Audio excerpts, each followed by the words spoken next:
ఏదైనా ఒకటి ప్రారంభించినప్పుడు సహజంగా ప్రయత్నిస్తుండగా విసుగు రావడం అనేది సహజమే. కష్టపడి పని చేస్తున్నారు కానీ పని అవట్లే. ఎలా ఉంటుంది? ఏమంటే చిరాకు అనిపిస్తుంది కదా. మనోడంతే, ఇజ్రాయిల్ కాబోయే రాజు. బట్ అతనిలో ఒక లక్షణం ఏంటంటే విసిగిపోతాడు త్వరగా. చూశాడు ఇంకా నా వల్ల కాదన్నాడు. మరి ఏం చేద్దాం, తిరిగి వెళ్ళిపోదాం అన్నాడు. ప్రయత్నం ఆపేసి తిరిగి వెళ్ళిపోదాం అన్నాడు. పని ఆపాలి, తిరిగి వెళ్ళిపోవాలి. ఇది సౌలు యొక్క మైండ్ సెట్. మన యొక్క భక్తి జీవితంలో దేవుడు నేర్పించేటువంటి పాఠం ఒకటి మనం నేర్చుకోవాలి. పరిశుద్ధ గ్రంథంలో ఇలా రాయబడి ఉందన్నమాట. లూకాసు వార్త 5వ అధ్యాయంలో. ఇది సహజంగా మన జీవితాల్లో ఎదురయ్యేటువంటి పరిస్థితి. ఏదో ఒక అంశం కోసం ప్రార్థన చేస్తూ ఉంటాం, లేకపోతే ఏదో ఒక పని కోసం ప్రయత్నం చేస్తూ ఉంటాం. కానీ కొంతసేపు అయిన తర్వాత విసుగు అనేది వస్తూ ఉంటుంది.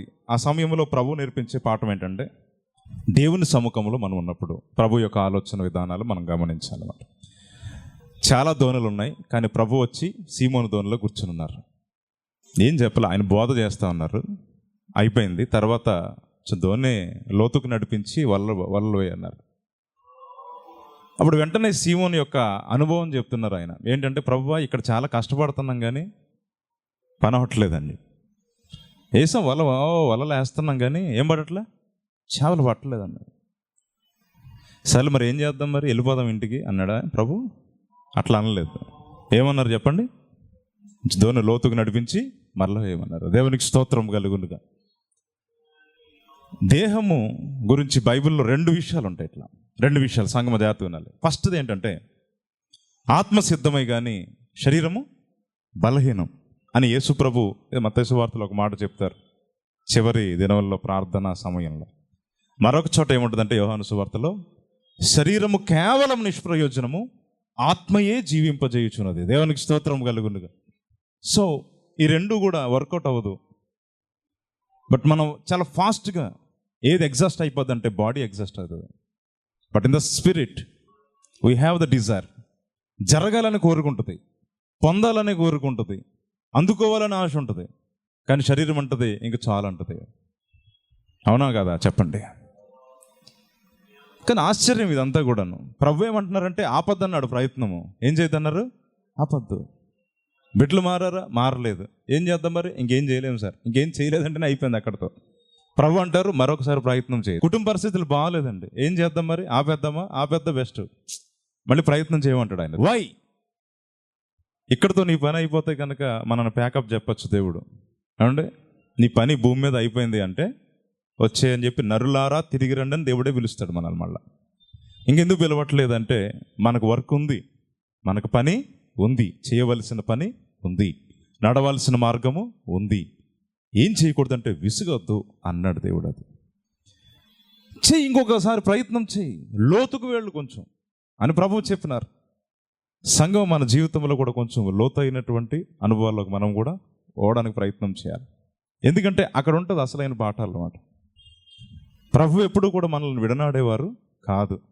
పిలుచుకున్నది విడిచిపెట్టడానికి కాదు. పిలుచుకున్నది దేనికంటే మనల్ని అభివృద్ధిలోనికి తీసుకురావడానికే. కానీ అనుభవాలు లేకుండా అభివృద్ధి రాదు కదా. అందుకే కొంచెం ప్రయత్నం చేయమంటారు, నడిపిస్తుంటారు. మనం చేయాల్సింది చేయకుండా చాలామంది చేశారంటే అవ్వలేదంటే వదిలేద్దాం అంటే ఎగ్జాస్ట్ అయిపోతున్నామని అర్థం. నా ప్రయత్నం ఏంటి? వెళ్ళమన్నారు, ప్రార్థించమన్నారు, చేశాను. స్వస్థత ఎవరి చేతిలో ఉంది? What you need to believe. నువ్వు ఇదేం నమ్మాలి. ఒక స్థలానికి వెళ్ళినప్పుడు ప్రతి పార్ట్లో నా భాగం ఎంత, దేవుడు చేసే కార్యం ఏంటి అంటే ఎంతవరకు మనకు అవగాహన ఉండాలి అని. ఏదో సర్వం నా నెత్తి మీద వేసుకుని అదేంటి ఇది జరగట్లేదేంటి అనుకుంటే అది నువ్వు చాలా ఎక్కువ ఫీల్ అవుతున్నావు, అందుకే అలసిపోతున్నావు, అందుకే విసిగిపోతున్నావు. ఇప్పుడు అన్ని నెత్తి మీద వేసుకుంటే ఒకరికి ఎట్లా ఉంటుంది చెప్పండి? ఏంటబ్బా ఇలా జరగలేదు, అబ్బా ఏంటబ్బా అని చెప్పి. నీ బాధ ఏంటి? మొత్తం A to Z నువ్వే ఉన్నావు అక్కడ కాదు కదా. నీ పని ఇది చెప్పండి. దేవుని పని, దేవునికి స్తోత్రం కలుగును. కుటుంబంలో బిడ్డ మారలేదు, నువ్వు మార్చగలండి? మీరు మార్చుతారా అని చెప్పి మారిపో అంటే ఎప్పుడు? 8 మారిపో అంటే మారిపోతాను అంటాడా? నేను అమాయకం అదంతా. 8 కాదు కదా, 8 సంవత్సరాలైనా వాళ్ళు అలాగే ఉంటారు. ఏం చేద్దాం అంటే నా పని ఏంటి? ప్రయత్నించటము, ప్రార్థించటము. ప్రతిఫలం ఎవరి చేతిలో ఉంది? ఆయన నమ్మడము. దేవునికి స్తోత్రము కలుగును. నువ్వు పని చేయటము, ఆయన నమ్మడం. వాక్యాన్ని వింటే సరిపోదు, నమ్మాలి. ఎలా తెలుసా? మన దగ్గర చాలా ప్రాబ్లం ఏంటి తెలుసా? అందరూ వాక్యం వింటారు కానీ నమ్మరు. ఇదిగో పలానా గ్రౌండ్స్లో అంట ఒక ఆయన వచ్చారంటే ఇట్లా ఇట్లా జరుగుద్ది అంటే, అవునా, నమ్ముతావు. ఇది వింటాం, వాక్యం వింటాం. అదిగో ఆ సందులనంట మనిషికి 1000 రూపాయలు ఇస్తున్నారంట, అక్కడ ఉంటావు. ఎందుకున్నావు? నమ్మవు కాబట్టి. బయట చెప్పిన మాటలు నమ్ముతాం కానీ దేవుని వాక్యము వింటున్నాం. That's why we are failed. సంగమ దేన్ని ఎట్లాగా చూడాలి అనేది కూడా మనం గ్రహించుకోవాలన్నమాట. ఎక్కడో జరిగిన ఒక సంఘటన చెప్తే మాత్రం ఇట్టే నమ్మగలుగుతున్నాం. మరి ఎందుకు? Why you are not believing in the word of God? దేవుని మాట ఎందుకు నమ్మలేకపోవడము? ఎందుకంటే ఇవన్నీ చదివేసి ఓకే అయిపోయింది అండి, ఆ పక్కన ఇంకోటి సోది చెప్పినా అది నమ్ముతాం మనం. ఈవెన్ వీ డోంట్ నో నిజంగా ఏం జరిగిందో కూడా తెలియదు, కానీ when they are telling something we believe in it. But ఇదేం చేస్తున్నారు? వినడానికి ఇష్టపడతారు ఎక్కువ జనం. వస్తారు, వింటాం, అన్నీ చేస్తున్నాం, బాగానే ఉంది, కానీ నమ్మలేకపోవడం వల్లనే కార్యాలు జరగట్లేదు. నమ్మలేకపోవడం వల్లనే దేవునిలో ఆనందము ఉండటం లే. సంగమ, not only listening, you have to believe it. దేవుని మాటను అది దేవుడే నాతో పలుకుచున్నాడు అని ఎవరైతే నమ్ముతారో వారి హృదయాలు తెరవబడతాయి. దేవునికి స్తోత్రం కలుగునుగా. లూదియా హృదయం తెరవబడినని ఉంది పరిశుద్ధ గ్రంథంలో. Because she received the word of God. దేవుని మాటను తీసుకుంది ఆమె హృదయంలోనికి, దేవుని వాక్యాన్ని తీసుకుంది. ఆమె హృదయం తెరవబడింది, తన జీవితం కట్టబడింది, కుటుంబం అంతా రక్షించబడింది. ఇది ఎంత అద్భుతమైన విషయం చూడండి. మనం తీసుకునే విధానం మీద ఉంది. బయట వ్యక్తి మాట అంత ఫాస్ట్గా తీసుకోగలిగే మనము ఎందుకు దేవుని మాటను తీసుకెళ్ళాలి? అంటే నీకు ఎవరి మీద ఉండట్లే అసలైన విశ్వాసం? దేవుని వాక్కు మీద ఉండటంలే. దేవుని మాటను విశ్వసించినప్పుడు నువ్వేం చేయలేవు కదా. వలలు వెయ్యి ఎదరికెళ్ళి అన్నాడు ప్రభు, కొంచెం లోతుకు వెళ్ళి వల వెయ్యి అన్నాడు. ఎందుకు? బాగా చేపలు పడతాయంటే పడితే మంచిదే ప్రభు అని వినూదుకుంటే అవుతుందా పని? చెప్పండి. ప్రభు మంచిగా చాలా బాగా చెప్పాడండి. ఏం చెప్పాడండి? కొంచెం లోతుకెళ్ళి వల ఏమన్నాడండి, భలే చెప్పాడండి. విన్నావు సరే, వేయట్లేదు వల, ఎవరికి ఉపయోగం అండి? ఉపయోగం లేదు కదా. ఎగ్జాస్ట్ అయిపోతాం. ఎందుకు అంటే మనం నమ్మకపోతే ఎగ్జాస్ట్ అవుతాం. పలానా కార్యం జరుగుద్దని నమ్మకపోవటం వలన ప్రయత్నాలు జరగవు, ఫలాలు పొందలేం. దేవుడు చెబుతున్న మాట ఏంటంటే, నువ్వు ప్రయత్నం చేయి. ఎంతకాలం ప్రభువా? అది నీ చేతిలో లేదని ప్రభువు చెప్పినారు. దేవునికి స్తోత్రం కలుగునుగా. కాలములు తెలుసుకొనుట మీ పని కాదు. ఆ కాలములు సమయంలో నా తండ్రి స్వాధీనం అందు ఉన్నాయి. నువ్వేం చేయాలంటే, నేనేం చెప్పాను అది చేయంతే. Do your job. ప్రతిదీ ముందే మనం ఎక్స్పెక్ట్ చేయడం వల్ల ఏమవుతుందంటే బలహీనత వచ్చేస్తాయి. యెహోషువతో కూడా దేవుడు చెప్పారు ఇలా, మోషే అంతటి భారం నేను ఎలా మోయగలను అనుకుంటే, యెహోషువ నువ్వు భయపడద్దు, నువ్వు ఎలా ఉండాలి? నిబ్బరం కలిగి ధైర్యంగా ఉండు, నువ్వు వెళ్ళు, నేను నీతో కూడా ఉంటా. నీ దినములన్నిట ఎవ్వరూ నీ ఎదుట నిలవలేరు. దేవునికి స్తోత్రం. అంటే యెహోషువ దినములు లెక్కించారా లేదా ప్రభు? ఆ దినములన్నీ ప్రభు మదిలో ఉన్నాయా లేవా? ఉన్నాయి. యెహోషువ దినములన్నీ కూడా దేవుని మదిలో ఉన్నాయి. అందుకన్నారు, నీ దినములన్నిట ఎవ్వరూ నీ ఎదుట నిలవరని ప్రభు చెప్పారు. So he could see the future. దేవుడు భవిష్యత్తును ఉద్దేశించి మాట్లాడుతున్నప్పుడు వినలేకపోవడం మన తప్పు. దేవుడు పలానా కార్యం చేస్తాడని నమ్మలేకపోవడం మన తప్పు. కానీ ఇక్కడ అద్భుతమైన విషయం ఏంటంటే, పేతురు అలా చేయలేదు. ఏం చేశారంటే, పేతురు చూడండి 5వ వచనంలో, సీమోను ఏలినవాడ, రాత్రంతయు మేము ప్రయాసపడితేమి కానీ మాకేమీ దొరకలేదు, అయినా నీ మాట చొప్పున వలలు వేతును ఆయనతో చెప్పాను. వారు అలాగు చేసి విస్తారమైన చేపలు పట్టిరి. దేవునికి స్తోత్రం కలుగునుగా. అందుచేత వారి వలలు పిగిలిపోవచ్చుండగా వారు వేరొక దోణిలోనున్న తమ పాలివారు వచ్చి తమకు సహాయం చేయవలనని వారికి సంజ్ఞలు చేసిరి. వారు వచ్చి 2 దోణిలు మునుగునట్లు నింపిరి. దేవునికి స్తోత్రం కలుగునుగా. అసలు లేదు అన్న చోట ఏంటట, 2 దోణిలు మునిగిపోయింది వచ్చినాయట. ఎంత గొప్ప దేవుడు! ఆయన మాట వింటే అడుగు వాటికంటేను ఊహించు వాటికంటేను ఎంత సూపర్ చెప్తారంటే. దేవునికి స్తోత్రం కలుగునుగా. నమ్మితే బాగుంటుందని నేను ప్రభు పేరట మనవి చేస్తున్నా. Yes, we know the word, but if you don't believe that word, you will not get anything. మనం దాన్ని నమ్మకపోతే దానివల్ల మనకు ప్రయోజనం ఏమీ లేదండి. Believe it. ఆ దినాల్లో ఇంత ఫోను, ఇంత టెక్నాలజీ, ఇన్ని ఛానల్స్, ఇంత హడావుడి లేదు కాబట్టి శుభ్రంగా చెప్పిన ఒక మాటన ఇన్ని నమ్మి వెళ్ళేవాళ్ళు. పలానా ఊర్లో పలానా దైవజనుడు వచ్చాడంటే, సభ పెట్టాడంటే అందరూ వెళ్ళేవారు. వెళ్ళి ముందుగా నెల్లి కూర్చుని ఏం చెప్తాడు అని దూరంగా కూర్చుని వినేవాళ్ళు, అందరూ వినేవాళ్ళు. ఇప్పుడు వినడం తక్కువ అవుతుంది, వినడము తక్కువ అవుతుంది, చూడడం ఎక్కువ అవుతుంది అన్నమాట. Because the people like to see and they like to watch. వాళ్ళు చూడడానికి బాగా ఇష్టపడుతున్నారు కానీ వినడానికి చెవులు ఇవ్వడంలో చాలామంది ఇష్టపడటంలే. వినాలంటే నీకు కాన్సన్ట్రేషన్ ఉండాలి, చూడాలంటే నువ్వు ఎలాగైనా చూడొచ్చు. ఒక నిమిషం అలా 10-15 చూడొచ్చు. ఇలా ఒక గదిలోకి రాగానే ఇక్కడ ఏమున్నాయి టకటక చూడొచ్చు. కానీ ఇంతమంది చెప్పింది వినాలంటే ఒక్కొక్కరికి ఒక్కొక్క టైం ఇవ్వాలన్నమాట. మీకు అర్థమైందా? ఎప్పుడైనా ప్రతిదీ కూడా మనం అబ్జర్వ్ చేయాలంటే చాలా కాన్సన్ట్రేషన్ ఉండాలన్నమాట. ఏం చెప్తున్నాడు ప్రభు వినాలంటే కుదురుగా ఆయన దగ్గర ప్రశాంతంగా కూర్చుని సమయాన్ని గడిపేటువంటి అలవాటు. దేశ దిమ్మర వల్ల తిరుగుతూ ఉంటే కనుక వినలేం. వంటగది మొత్తం ఇటు నుంచి అటు, అటు నుంచి ఇటు తెగ తిరిగేస్తుంది ఆమె. ఎవరండి ఆమె? అది మీకు తెలియదు అన్నగానే చెప్పేయాలి. అటక్క చాలా పాపం ఎంత కష్టపడుతుంది కదా, అటు ఇటు కష్టం ఎక్కువ, విశ్వాసం తక్కువ. మరియా జస్ట్ వచ్చి ప్రభు పాదాల దగ్గర కూర్చున్నది. దేవునికి స్తోత్రం కలుగును. అప్పుడు కష్టపడేవాళ్ళు ఒళ్ళు మంటుంది మాట. నేను కష్టమంతా పడుతున్నా, అది సుఖంగా కూర్చుందంటే ప్రభు ఏమో మీ ఇళ్ళ బెస్ట్ అన్నాడు. ప్రభు ఏమో ఆయన అది ఆలోచన విధానం చాలా అద్భుతమైంది కదా. మరీ ఉత్తమమైంది ఎంచుకుంది అంటే అదే కూర్చొని ఎన్నో ఉత్తమా, పని చేయడము. ఇప్పుడు పని చేయడం తప్పని కూడా ప్రభు అన్నట్లే, చేసుకోవాలి కానీ రైట్ టైంలో చేసుకోవాలి. ఈ టైం ఏంటి? వినే టైం కాబట్టి వినాలి. వినే టైంలో పనులు చేసి, కొంతమంది ఇలా వాక్యలు ప్రకటించబడుతూ ఉంటాయి, బిజీగా పని చేసేసుకుని ఉంటారు. నేను చాలా ఆశీర్వాదం ఉన్నమాట. అంటే కష్టపడి పని చేసేస్తే వచ్చేద్దా ఆశీర్వాదం? కాదు. అసలు దైవాత్మ చేత ప్రభు పలికించిన మాటలు నువ్వు విని విశ్వసించకపోతే అసలు ఆ రోజు నీ కష్టానికి ప్రతిఫలం ఏదండి? ఏమీ లేదు. ఖాళీగా వచ్చి ఖాళీగా వెళ్ళిపోతున్నమాట. You didn't get anything. ఏమీ పొందలే నువ్వు, శారీరక శ్రమ తప్ప. కానీ దృష్టిలో నువ్వేమనుకుంటావు? చాలా కష్టపడ్డాను, but you didn't get anything. శరీరం శరీరమే, ఆత్మ ఆత్మయే. ఎందుకు వస్తున్నానండి? శరీరం అలిసిపోవడానికి కాదు వచ్చేది, ఆత్మను పోషించబడ్డానికి. దేవునికి స్తోత్రం కలుగును. దేవునికి మనం సమయం ఇవ్వాలి. దేవుని ఆత్మ చేత నింపబడి, దేవుని వాక్యం చేత నింపబడి నడిపించబడాలి మనం. అప్పుడు కదా విశ్వాసంలో నిలబడగలుగుతాం. అద్భుతాలు అప్పుడు చూస్తాం మనం. బికాజ్ మనం దానికి సమయం ఇవ్వనప్పుడు మీరు దేనికైనా సమయం పెట్టుకోండి. అది జనాలు గుర్తించేటువంటి అద్భుతమే కానీ దేవుడు లెక్క చేయడు. అది మనుషుల దృష్టిలో ఘనమైనది, దేవుని దృష్టికి అసహ్యం అని బైబిల్లో ఉంది. సంగమ చూడండి, పేతురు ప్రభువు చెప్పిన మాట ఆయన క్రియల్లో పెట్టారు. వెంటనే ఏం చూశారండి? అద్భుతం చూశారు. కనీసం ఎంత శ్రమపడ్డామో ప్రభు, రాత్రంతయు శ్రమపడినా రాలేదు ప్రభు జయము. ఏం చేద్దాం మరి? ఆపేద్దామా మరి? నో, లోతుకు నడిపించమన్నాడు. దేవునికి స్తోత్రం కలుగునుగా. సంగమ, డోంట్ స్టాప్ యువర్ ఎఫర్ట్స్.